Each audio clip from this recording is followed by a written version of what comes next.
शिव पुराण की एक अद्भुत कहानी है जो दिखाती है कि भगवान शिव कैसे खुद इंसानी रूप में आकर परीक्षा लेते हैं। ये कहानी है महान ऋषि उपमन्यु की, जिन्होंने अपनी भक्ति से स्वयं महादेव को प्रभावित किया था। उपमन्यु बचपन से ही शिव के परम भक्त थे। उन्होंने कठोर तपस्या शुरू की थी। दिन रात केवल शिव का नाम जपते, कंदमूल खाकर जीवन बिताते। उनकी तपस्या इतनी प्रबल थी कि पूरा ब्रह्मांड उनकी साधना की गर्मी से जलने लगा था।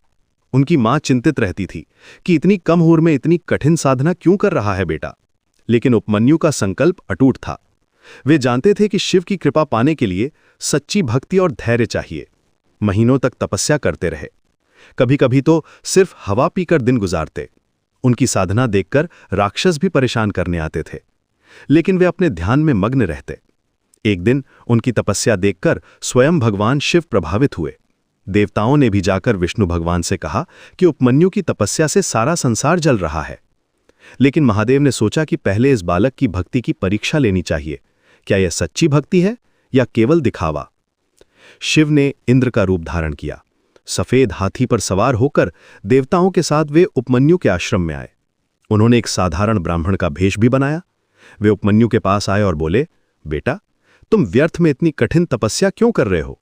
शिव तो एक भयानक देवता है। उसके गले में सांप लटकते हैं, शरीर पर भस्म लगाता है। ऐसे देवता की पूजा करने से क्या फायदा? उपमन्यु को बहुत गुस्सा आया। वे तुरंत खड़े हो गए और बोले, आप कैसी बात कर रहे हैं? भगवान शिव इस संसार के कल्याणकारी हैं। वे दयालु हैं, करुणामय हैं।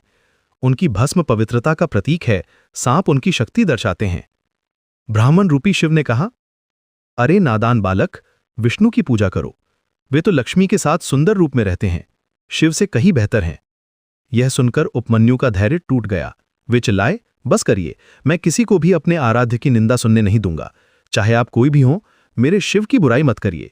उपमन्यु की आंखों में आंसू आ गए। वे बोले, अगर आप यहीं खड़े रहकर मेरे भगवान की निंदा करते रहेंगे तो मैं अपने प्राण त्याग दूंगा, लेकिन शिव की बुराई नहीं सुनूंगा। उन्होंने अघोरास्त्र मंत्र से भस्म को शक्तिशाली बनाया और इंद्र रूपी शिव पर फेंकने की तैयारी की। यह देखकर भगवान शिव बहुत प्रसन्न हुए। उन्होंने नंदी से कहा कि वे उपमन्यु के अस्त्र को रोक लें। फिर उन्होंने अपना असली रूप प्रकट किया। त्रिशूल हाथ में, गले में रुद्राक्ष की माला, मस्तक पर चंद्रमा। उपमन्यु की खुशी का ठिकाना नहीं रहा।